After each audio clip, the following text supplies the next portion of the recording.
Yeah, I had fun with Scarlet and Violet overall, but I'ma be real. With the huge quality dips since the 3DS, unless they put out something ultra hype, I might just skip whatever they announce.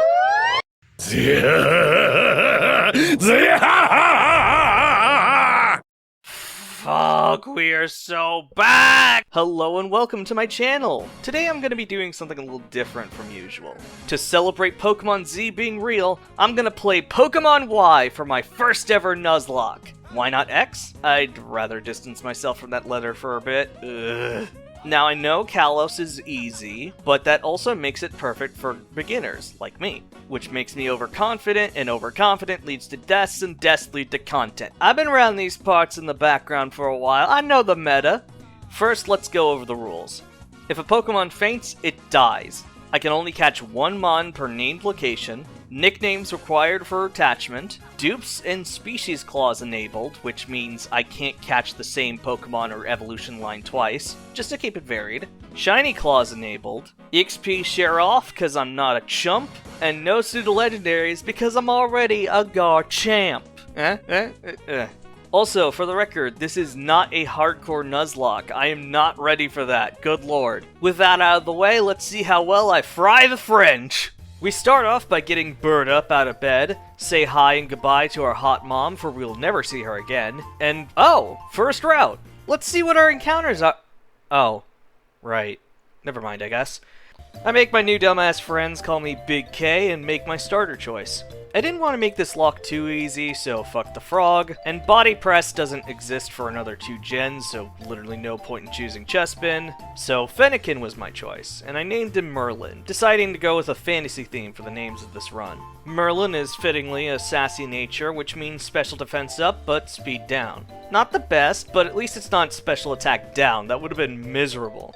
I scorch Shauna and make my way to the actual first route. I thought I was gonna get a Pidgey for my first encounter, but I forgot I didn't have balls yet, and also forgot to buy Pokeballs at the first mart. I haven't played Y in a long time, give me a break. After the catching tutorial, I get the balls to find my actual first encounter, Fletchling.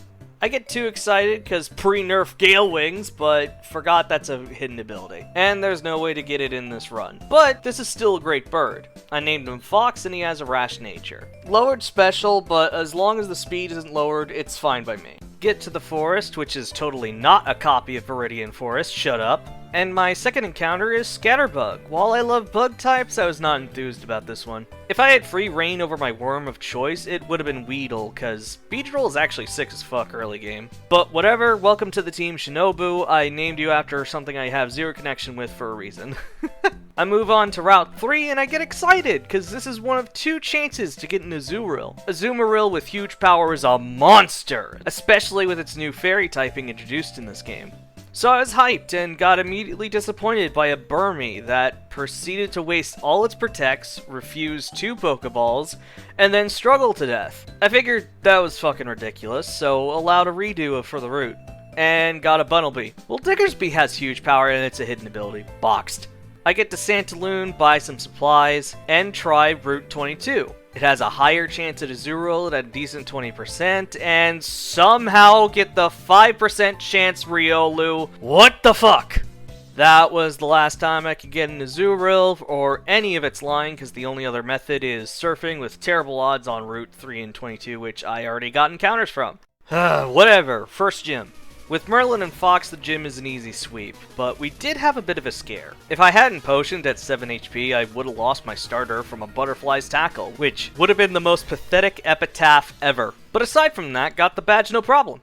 I get the XP share, I turn it off immediately, and enter Route 4, where I get my next encounter. Big O, the big girl Skitty. She is adamant with Normalize, not the best, but if we can get a Silk Scarf, we could have some decent neutral power if needed. I then fought a Gardener with a Corphish, but Quick Attack doesn't do enough, so Bluey ended up being my first death. RIP, you stole my Azurill. Shockingly, my first death did not affect me at all. Wonder if that's a jinx. Soon enough, I get to Lumio City and meet Sycamore to get our free Mega Starter. The best combination in this game is Fennekin and Bulbasaur.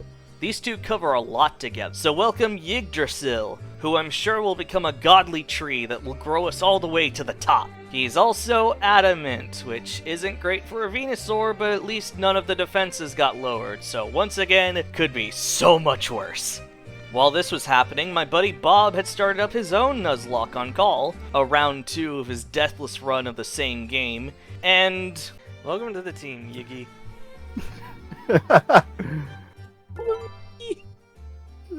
Alright, Route 3 encounter. I'm gonna it feed is... the call. No!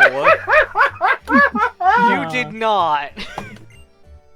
You got it.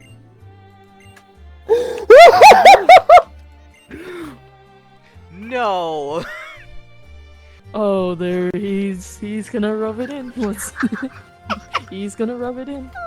There it is. God damn. He really did say he was gonna do it better than me. I'm so sorry. I went in, I was like, right, what's it gonna be? I don't even know what spawns here other than a 20% chance Azurill. What else spawns here? Legitimately, what spawns here? I could have got Dunsparce. Gee, I wonder who's the villain. It's Bob? Hello. Honestly, yeah. Fuck this guy. Bob's my arch nemesis. Hello. Oh. I can't fucking believe you.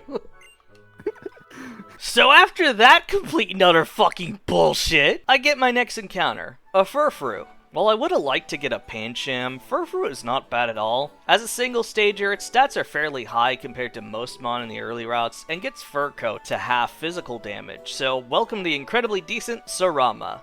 After a near fatal encounter with a Kadabra, Merlin evolves into Furry Bait. So proud. Make it to Route 7, which is blocked by a Snorlax, and it blocked it so much, it blocked out of my memory completely. Like, I legit forgot about the free Snorlax, but I ain't complaining. So with full enthusiasm to get a chance at the biggest boy, we went down Route 6 toward the Pokeflute. Route 6 is the only place in the entire game to get a Honedge.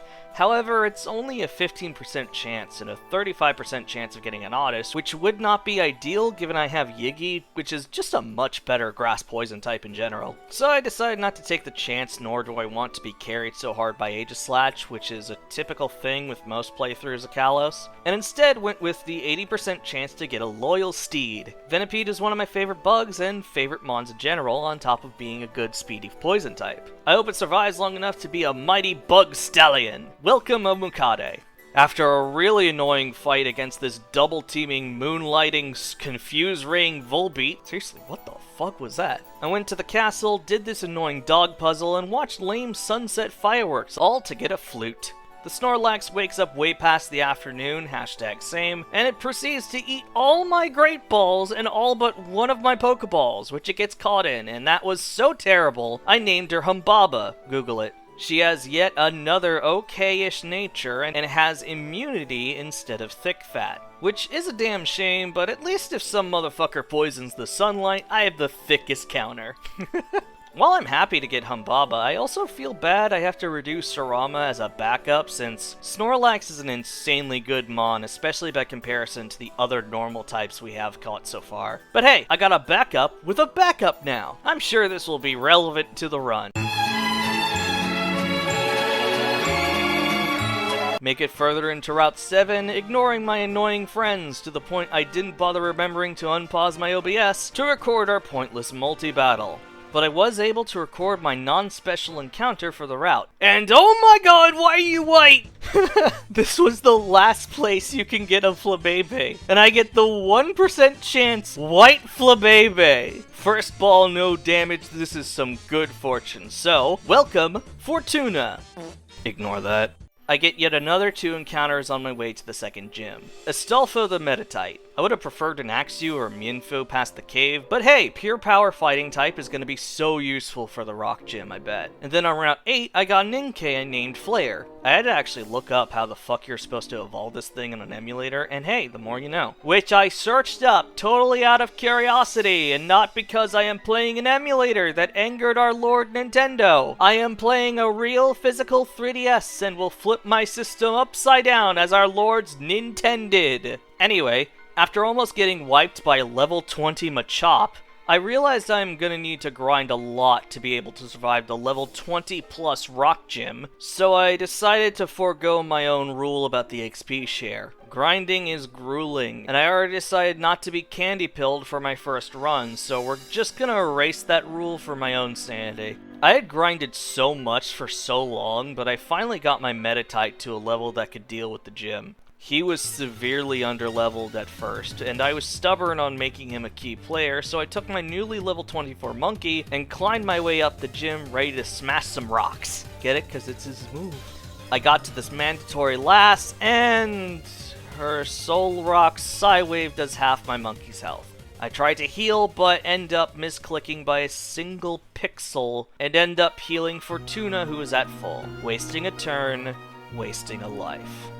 I gave so much hope for Astolfo. While grinding him, I decided that I wouldn't use the free Mega Lucario. I didn't want to be carried too much by the game itself, and I figured I shouldn't ignore another rule just for a gift Pokemon, and thought it would be fitting to trade between a friend with our physical games, a Metachanite. If the game wants to give me a second free Mega, then why not equivalent exchange for a different potential Mega that I actually had on hand? Mega Metacham is the definition of pure power, so it would have been really fun to use, but sadly little Astolfo didn't even get to be as pink and girly pop as his namesake. Rest in pink, little dude. My second time letting a blue fighting type baby die, but this one actually hurt because he died in like the stupidest way, and I was hyping him up as a key player. As frustrated as I was, I had to keep going. Not like I got anything better to do. Anyway, moving on. I decided to grab the Hippopotas I caught named Gif and tried to train him up using XP share at Route 10, as well as get extra levels for the others. I figured a digger like Gif would be good against Tyrant, though not sure what to do about the Amora since my fire type will get snuffed out by its rock too. However, while grinding I noticed Humbaba was getting close to the disobedience limit of my current badge, and then I realized, wait, I have a level 28 Snorlax with Rest and Snore. It finally clicks in my stupid head. I have a behemoth the same size and shape as the meteor that initially killed Grant's team, and all that strategizing and femboy monkey death was literally for nothing. It was simpler than I made it out to be. I hate my overthinking ass brain. Ugh. After I get the badge and have the fear of my own stupidity put into me, only bolstered by Karina's twin Lucarios almost getting vengeance on me for letting their fellow pupper die, I skipped every trainer out of fear, but I backtracked to get my encounter, which was a Hariyama, but before that, I got into Reflection Cave catching a Solosis named Ublex, and it has Overcoat and Adamant. Legitimately the worst possible thing for a Solosis. I box it extremely sad because Reuniclus would have been baller. Hi, FutureCon is several months into editing here. This is probably my biggest regret. I was so focused on the silly notion that good natures mattered in a casual Nuzlocke of one of the least threatening games in the series, I didn't see the obvious over 40 special attack, making the adamant not really matter. Even with the worst ability option, this would have still been a really good special sweeper that naturally learns pre-nerf recover. And I put it in the box and forgot about it! Next stop, Shalor City. I grind up my Emolga, Ratatoskr, and Route 12, where I get a Slowpoke with an awful nature. I swear my luck is getting worse the more I play. By the time I got Ratty to an appropriate level, I have once again created an apex predator to the exact type of prey that opposes me. But this time, on purpose. I ended up doing 6 double teams in the Karina fight because I was scared of Machoke's Rock Tomb, but turns out I was faster, so it was basically a complete squirrel sweep. Acrobatics is an insane move that earns us the badge and the power to surf. Before we can move on, we finally get the Mega Ring and a tutorial for Mega Evolution. Fun fact number 1. You can lose this fight between the Lucarios by not spamming Power Up Punch. I tried to do something different, but apparently there is a wrong answer. So technically, I killed 2 Sorry Excuses for Anubis inspirations in one run. Fun fact number 2, you can straight up say no to the Lucario that wants to join you. He'll just sit there until you say yes. You can just leave him there. I never knew that, and it's so funny to me. Fun fact number 3, Lucario is one of my least favorite Pokemon. Can you tell? With Yggdrasil able to Mega Evolve, we have a solid win button against most of the game due to the sheer flower power he now has. I also got a little too excited finally getting the Shiny Stone to evolve Fortuna, cause now I gotta get a couple Heart Scales to give her actual firepower, cause Stone Evos have always been weird with their movesets. It'll take a couple towns, but it's fine. I reached the city I've been waiting to reach for a while that I forgot was also the location of the 4th gym. After a completely uneventful sweep against Callum, I'm actually kinda over-leveled for Ramos, so I'll just put Merlin at the front and go straight in. I haven't mentioned it, but all the gyms in Kalos so far have been stellar presentation-wise, and Ramos' gym is the best of the lot. Top 5 best gym designs, no doubt. I am a bit embarrassed to say I got lost in such a simple gym challenge, but hey, it actually did juke me, so that's fun. Anyway, Ramos has a very weird level cap for his position, so we are not only over-leveled, but also have a fully evolved fire starter, so this wasn't even me being clever with what mon I chose to sweep like at Shalor. This was just a straight-up incineration upon this poor old man's far too modestly designed garden. With that badge obtained, it dawns on me that Grant's gym was only a difficulty spike because his level curve was so severe between him and Viola due to the distance and events that happened between them. But the gyms following him have such a tight gap between the caps, the issue went from I need the XP share on to be up to this dude's level to the share has made my squad too strong for the rest. And I can't stop using the XP share now because it's just so convenient. But even if I didn't use it, I feel like it'd be impossible not to overlevel, especially for Ramos is getting too much EXP on the way to him. Like, do you just box the mons you plan to use against them that have reached the cap and train up lower level teammates until you get to him? Or what do you even do about this? Even with Candy Pilled, I don't get how you're supposed to get over this issue. This is just such bad game design. After getting the grass badge, I finally got a good rod. Earlier in the run, while looking up encounter rates on my way to Grant, I noticed something funny I could do. Ambrit Town and Solage City both have water-based encounters. Unfortunately, old rods in these towns get you Love Disc, which aren't nearly as worthwhile as the ticking Kaido Bomb of Magikarp, but with the good rod, you can get the exact same encounter rate of a 35% Horsea and a 65% Skrelt. Thanks to the Dupe's Clause, if I get one of them in one city, I can guarantee a catch for the other one in the other city. Meet Scylla and Charybdis. Twin sisters that will need a lot of grinding, but will become true horrors of the deep in no time. Eh, suave. After missing out on a Trapinch and getting an underwhelming Dugtrio, I decided to make things more interesting and not use a super overleveled team to plow through Clemont, because I want both the video and my own gameplay to not be press A to win, you know? So we are boxing the Core 4. Blasting through the flare-infested power plant allows me to enter Lumios Tower with a new team complete with a well-thought-out strat. We got the Headliner, Gift the Hippowdon, with a Smooth Stone to extend her stream of sand. We got Dreadmaw the Tyrant to open up with Stealth Rock for extra chip. We got Omokade the Scolipede, which will be a good switch for Gift, cause she's thick! And Heliolisk has Grass Knot, so that will probably do huge damage, but luckily Omokade is 4 times resistant to grass, so this is gonna be a big brain play. Also, side note, while in the power plant, I learned twice that Toxic can hit you even underground during dig, which, okay, but why though? We ascend higher into the Shining Tower through the easiest quiz of all time, and face down Clemont with cocksure confidence. I open with Dreadmaw against his Emolga. Despite being rather underleveled to it, Dreadmaw takes basically nothing from Emolga's quick attack, allowing me to stealth rocks up with ease. Dreadmaw almost gets taken down to half from Volt Switch, which in turn switches in Magneton. Magneton takes a pitiful amount of chip from both Stealth Rocks and Ancient Power, which is fine, because we're gonna switch to Gif anyway. Sand may not chip away at Magneton, but we'll be eating this mirror. Oh! Gets a crit and the accuracy drop? Well, that was a shock, but it's fine, it's fine. Magneton wastes a turn setting up electric terrain, means my yawns don't work, but I took the chance to get to full health. Because of it getting a lucky accuracy drop, Gif misses her first dig and takes another mirror shot that luckily doesn't drop her accuracy further. One more dig that actually hits and the Magneton gets scrapped. I switch Gif out as soon as Heliolisk comes in, sending out Omokade expecting to quad resist its only coverage move, but the dumbass lizard uses quick attack first. I obviously take the chance at Venoshock, melting a good chunk of health away, but not enough to get the kill, allowing it to Thunderbolt. Just throw your prepared your prepared plan over the show. Oh no. Fucking crit. How the fuck was I supposed to play around that? Just 2 ticks of damage, and the critical zap turned my beautiful bug horse into bug glue. I wanted things to get more interesting, but not like this! Oh, rest in peace, Omokade. No time to mourn, but all the time for vengeance!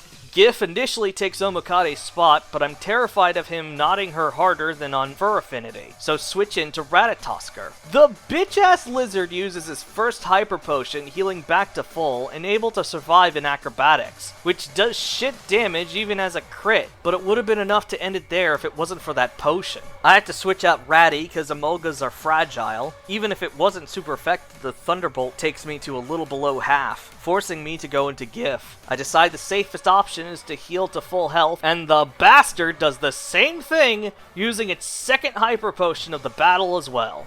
Heliolisk finally does the thing I was scared of most, Grass Knot. At full health, Knot takes Gif all the way down to near red. If I had known Gif would have lived that the entire time, I could have saved Omokade, but with my sporadic luck, it probably would have crit regardless. But hindsight's a bitch, and so is this lizard! With a couple rounds of poison and sand chip, Dig destroys the Helio bitch. I leave Gif in against his remaining Emolga, I heal to tank the aces, crunch, proc the static, but able to get through it for a second crunch, to end it all and earn the badge. Ugh, that sucked.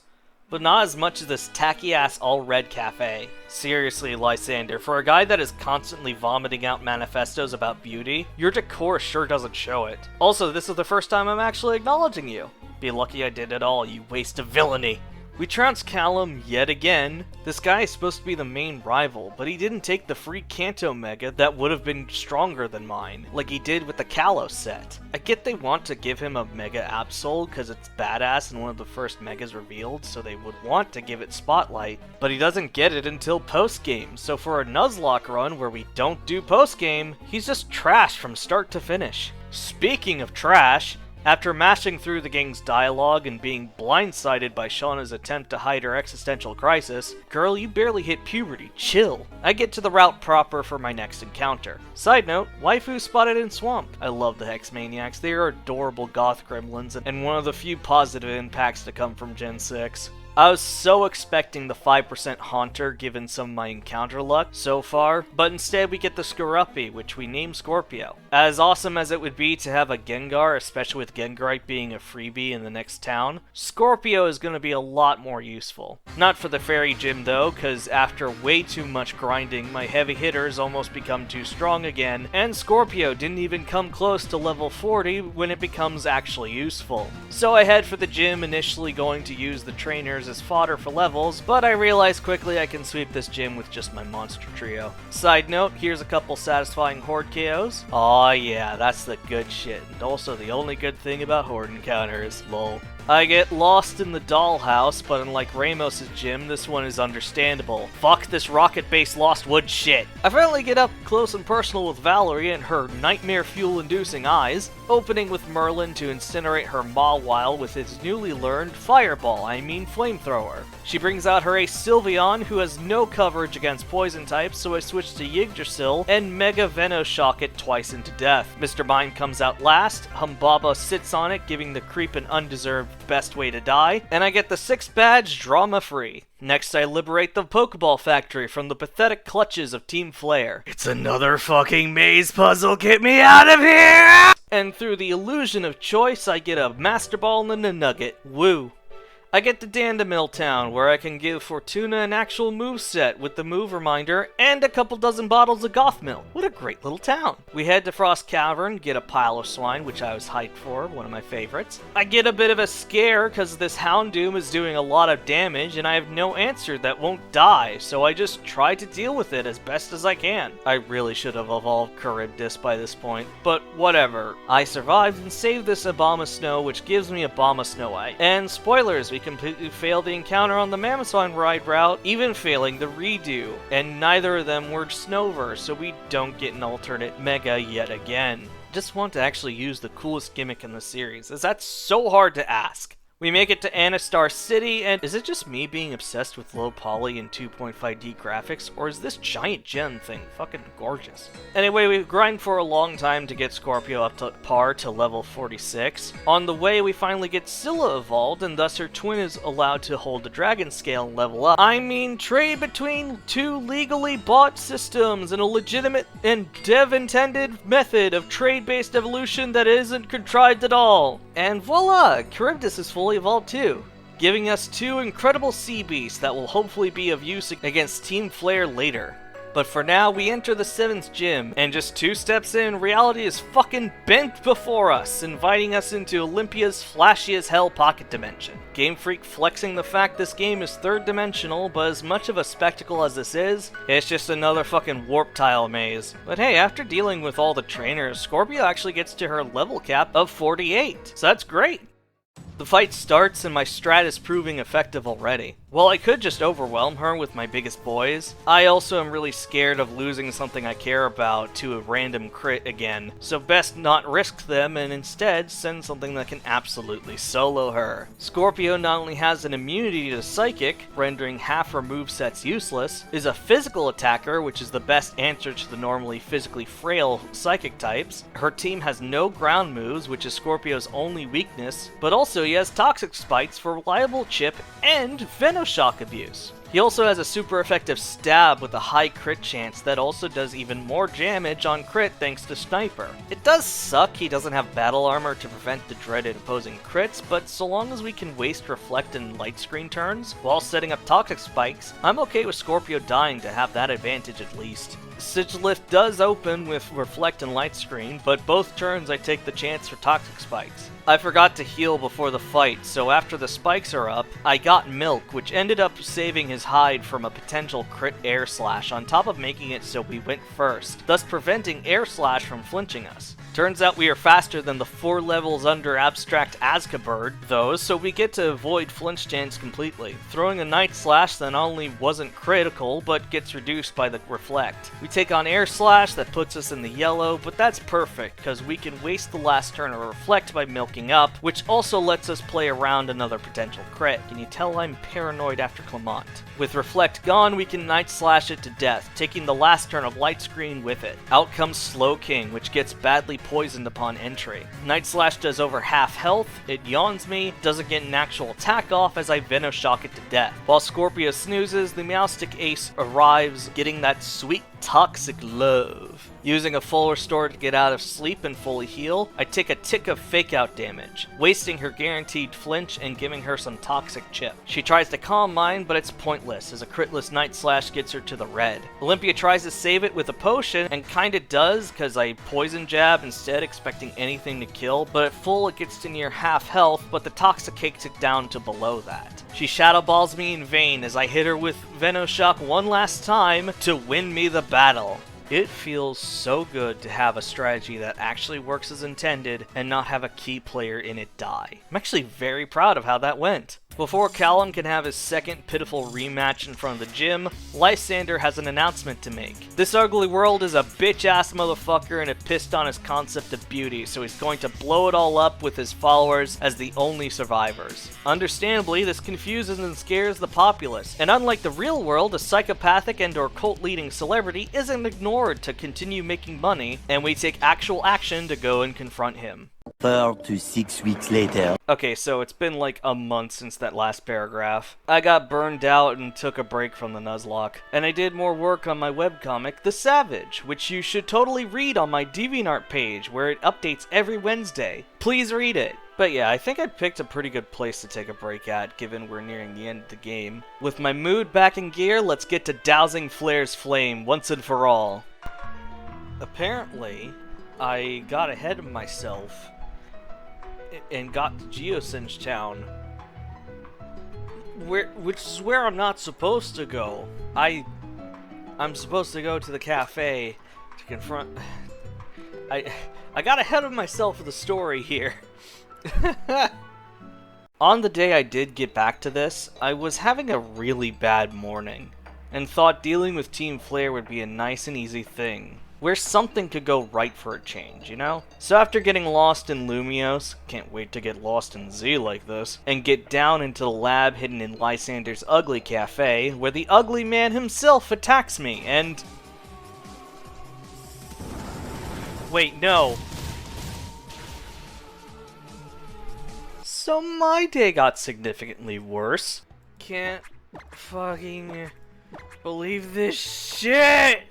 So let's do some math. X is losing a mon I was hyped to use so quickly after so many levels, and Y is having to navigate the Flare base. If you add them up, what equals Z?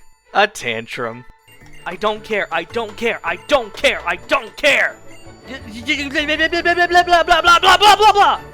Waste of fucking time. Waste of life! What is today? What is today? Die, die, die, die, die, die, die, die, die! I'm losing my goddamn mind! I don't care. Tile puzzles! Tile war puzzles, tile war puzzles! No, no, no, fuck you, no! No, fuck you! Fuck you, fuck you, fuck you, fuck you! No! You are not fighting me one at a time! Why are you fighting me one at a time?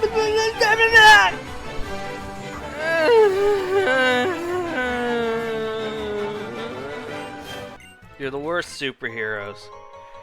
Stop insulting me like this! Oh, but the autistic catboy rage doesn't stop there, because then this admin's fucking Manectric appears! It proceeds to stunlock Charybdis. I resist it. Well, kind of. Oh, for fuck's sake. Oh my god, no. No, no, no, no, no, no, no, no, no! Not again, not again, not again, not again, not again.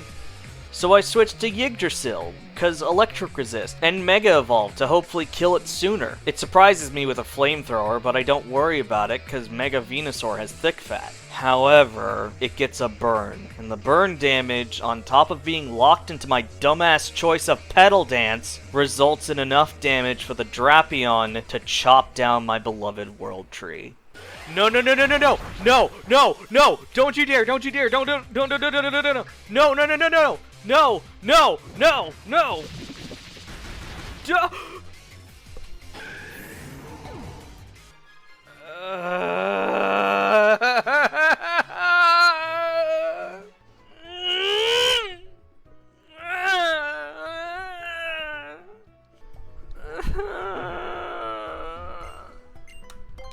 I not only lost another core member of my team, but also lost my secondary starter and my only Mega in the entire run!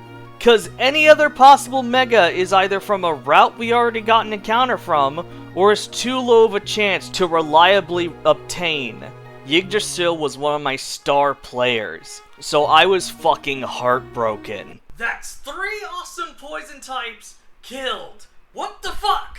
I am on a goddamn warpath at this point. So we're gonna lightning round the story a bit. I sit through AZ's lore, beat up a Discord admin, push the right button but they still end the world anyway because fuck me and my day, the ultimate weapon erupts, and I get to Geosenge Town to try and stop it. After going through the worst hidden hideout of all time, I proceed to watch Lysander cry over how he needs to destroy the world in order for it to be beautiful. In which I respond with, well, if you don't want to live in an ugly world, then just kill yourself. That'll make it less ugly for the rest of us for sure. He didn't take that well, as you can imagine. We then battle, where he has a team that suddenly evolved between fights, somehow, which reminded me of Cyrus, and wow, I just realized Team Flare's just Team Galactic, but dumber and even more pretentious in their leader's nihilism. Fucking hate these guys! Anyway, Gyarados scares the shit out of me, especially because my only answer to him is Fortuna, but he has Iron Head, so I try to tank hits and yawn him with Humbaba, and it actually works out. Alright, cool. Once again, the answer to all of my problems is Humbaba. Wish I knew that in advance, otherwise a lot of deaths would have been prevented.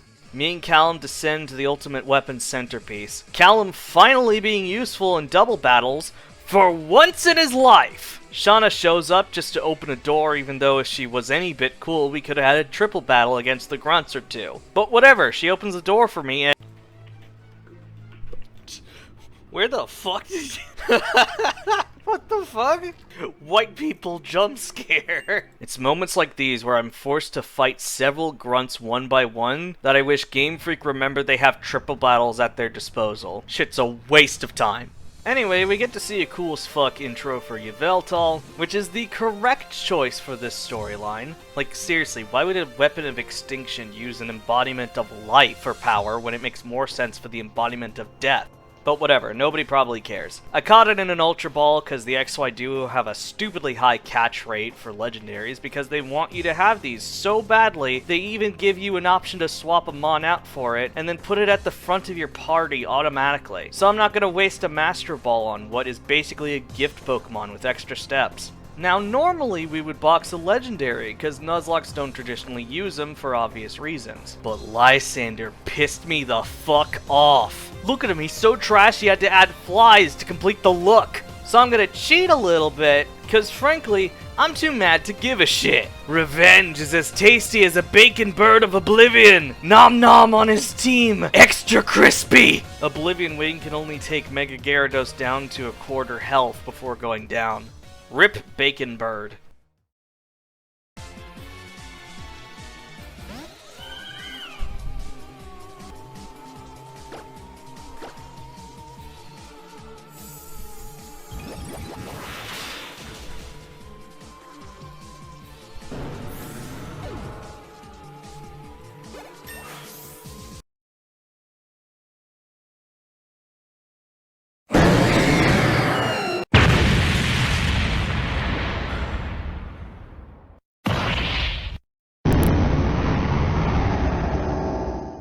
Lord of the Flies! You may have killed death, but fortune favors this fool! Fortuna! Moonblast! This waste of plot!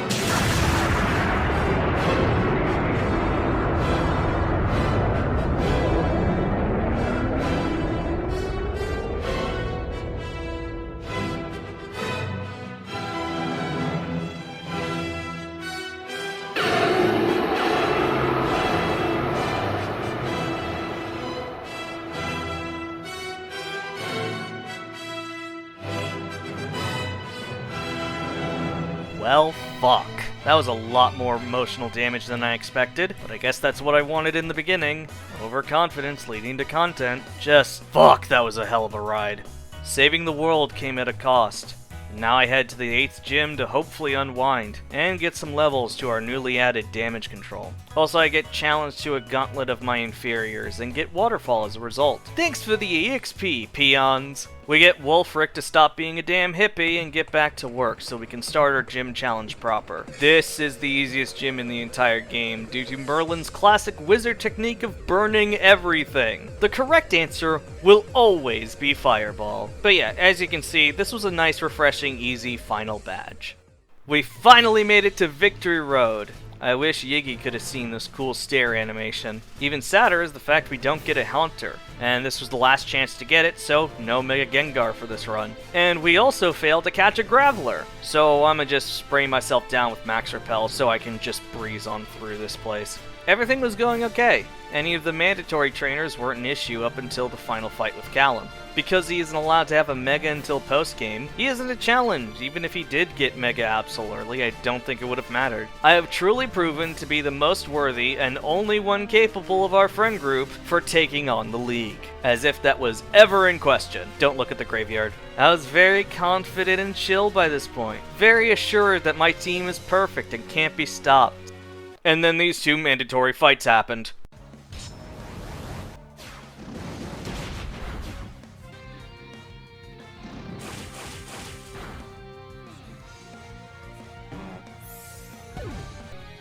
Are you fucking kidding me?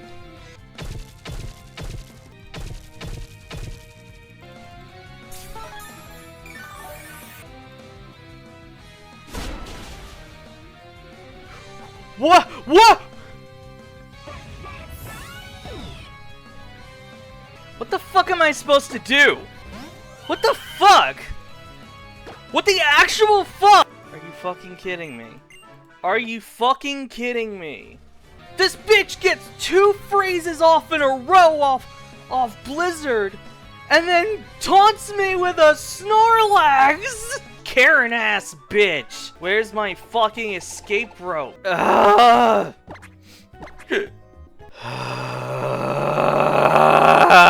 The monster trio of this run have fully perished. Not only my 1 Mega the entire run, not only my strongest of all the run, but also my actual fucking starter. And I almost lost the rest of my party to the Karen next door too. I was almost in tears after this, so I used my only escape rope to get the fuck out. Time for some serious damage control. I backtracked to several locations I didn't get encounters from. Of the haul, I was able to find 3 mons that would help the most in facing the league. I tried to use PK Hex, but the input file was apparently too large, and there's no solution for it that I can find, so looks like I'm gonna have to grind the old-fashioned way. Even with the XP share, the huge gaps in levels is gonna make this fucking grueling. See y'all after the French time card. Thousands of tears later.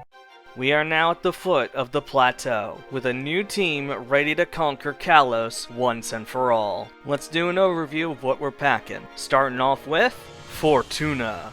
Our 1% chance White Florges has been truly fortunate to have made it this far, but I'm happy she has, because a fairy type is going to really help with a few things. She's got a pretty good moveset for a Florges. I will probably forget to actually use Wish, but hopefully not forget to use Lucky Chance, so we don't get any more surprise trauma, crits. Charybdis. Wanting to prove herself more than just a gimmick after her sister Scylla's unfairly short demise, Carrie will help carry us for a good chunk of the league. Water Dragon is an insane typing with very few counters, of which can be dealt with pretty easily by other members, so she should be free to be a true Leviathan class threat to most of the league. Fox.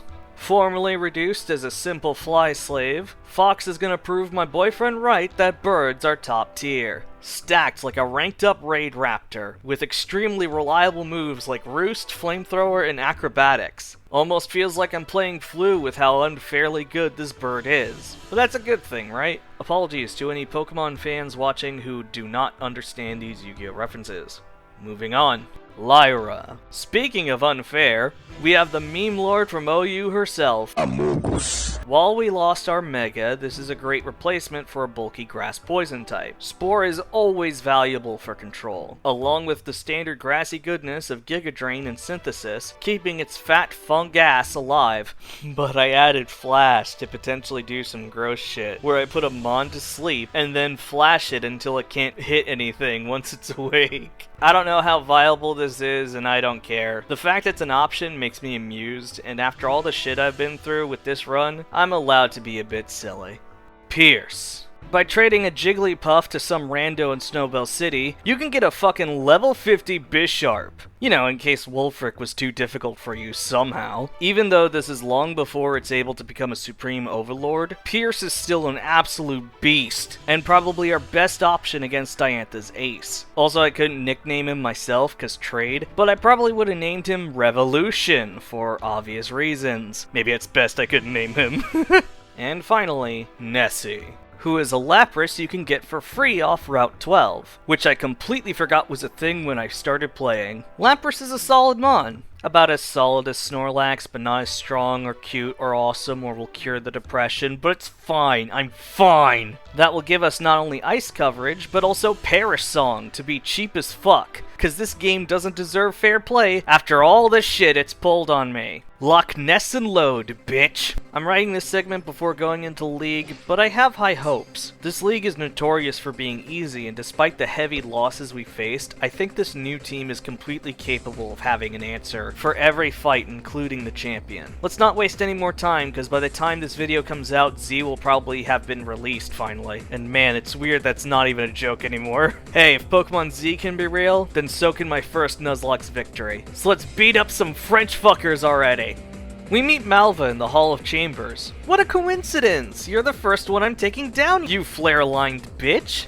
Oh yeah, does anyone actually remember this lady was a member of Team Flare? Like, she's not only a major reporter for the Kalosian News Network, but also an Elite Four member who is aligned with Lysander. That sounds terrifying, doesn't it? It's connections this deep that made Team Rocket so scary in the manga, but that bit of lore isn't actually stated in the game to my knowledge, nor does it have any impact on Lysander's plans or the story as a whole. Like, if they had actually utilized this detail, it would have made Lysander even just a bit threatening. Like, imagine him using his fame and connections and control of the news to make the people of Kalos believe we are the bad guys. Make our friends doubt us or show our bonds are strong by them believing us. There's so much potential, but this shit fizzled on release. I hate it.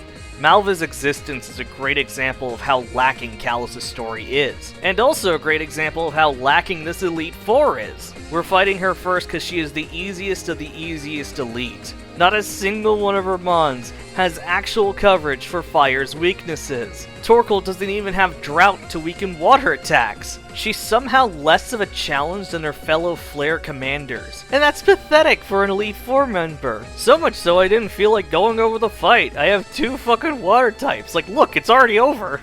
Malva, down. Up next on the chopping block is Seabold, whose chamber almost crashes my game with its effects. Lyra completely bullies his Clawitzer with Spore, making him waste all of his full restores in the process. I get a bit concerned when Starmie comes out, but take a risk on sporing it instead of switching. Luckily, it light screens instead of using Psychic, so I put this faceless being to sleep and switch to Pierce. While it wakes up early and spooks me with a Surf that takes half his health, Pierce is able to one-shot it with Night Slash. Barbaracle appears and Lyra vents out to save Pierce from a cross-chop. There was still one last turn of light screen up, so Barbaracle survives the 4 times Giga Drain, but after eating a Stone Edge, Lyra slurps up the Barbie for good. Gyarados is a problem as usual, due to its typing and our lack of electric moves, but Spore helps a ton by putting the Ua Ua to sleep, allowing us to sing it a lullaby. Even when it awakens, it keeps spamming Dragon Dance, while we also waste turns healing other members. It could have easily killed our Switch and Charybdis, but just by virtue of how many dance buffs it got, but Seabold was greedy and danced itself into death as Perish Song did its thing. Seabold, down.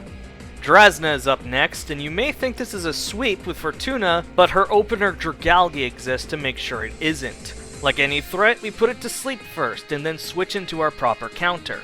Nessie says hail yeah, but Dragalge wakes up quick, thunderbolting us, which doesn't do nearly as much as I expected. But in turn, our Icicle Plate boosted Blizzard doesn't get the kill as I expected either, but we're able to take it down eventually. Drudagon comes out, and this is why we have an Icicle Plate, because if this thing lives our Blizzard, it can revenge us into non-existence like the actual Loch Ness monster. But luckily, we get the Oko. Altaria is next, and it copies our own bullshit using Sing. But unlike the AI, we are smart enough to use full restores at full health, allowing us to OHKO with Blizzard the next turn. And finally is best bat boy Noivern, who gets his pulse eaten and his actual pulse ended as we use up our final Blizzard for the last OHKO. Drasna down! Now we are at Wickstrom, who holds not only a check for fire types, especially for Talonflame, but also one of the top 5 strongest mons in the game, Aegislash. Klefki tries some shenanigans with Torment, but Fox gets a burn off his flamethrower, ensuring the OHKO. Probopass naturally comes out as the counter, but we switch to Charybdis to eat the power gem and a couple surfs will wash it away. Aegislash comes out earlier than I expected. Maybe Wickstrom thought a Knight's Sword was the best switch in against a dragon. I switch in Lyra, who survives 2 attacks and was able to zonk it out scot-free. Cause Aegislash fell asleep in its offensive stance, Pierce can take advantage of its shieldless stats to take it down in one fell swoop. Scizor comes out, and just like that, he's gone. Like an angel's kiss. Wickstrom and the Elite as a whole, down! With a full team in hand, we enter the Radiant Chamber and ascend into the final arena. More than ready to take on my last challenge of my first Nuzlocke. The beautiful yet devoid of substance, Champion Diantha. Let's fucking go! I have Lyra out first against her Hawlucha, so I can Spore it for a safe switch in to Fortuna. Hawlucha has Poison Jab, so it's a threat to the one mon I know can one-shot it, but luckily it stays asleep, allowing my Fateful Flower to put this Lucha into retirement with her own style of malicious Moonsault. I never figured out who was the best counter to Tyrantrum in my planning, so I just put my trust in Fortuna and surprise Pikachu face. She actually outspeeds and one-shots the Dino. Neat. The second Dino comes out, Aurorus. I switch in Pierce and be amused by Aurorus using Light Screen, as it gets sent back to extinction by a 4 times effective physical attack. And I thought some of my strats were brain dead.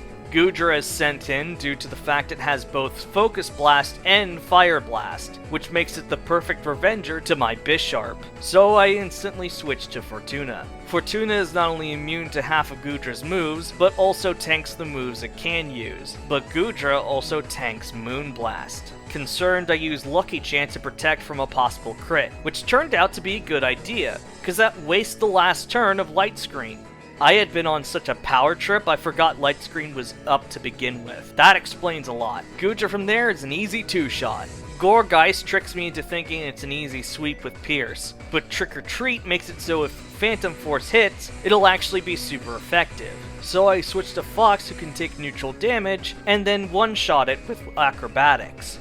Fox is now staring down the Ace Gardevoir, who is about to Mega Evolve and Thunderbolt him, cause super effective button go brrr, and so we switch into Lyra.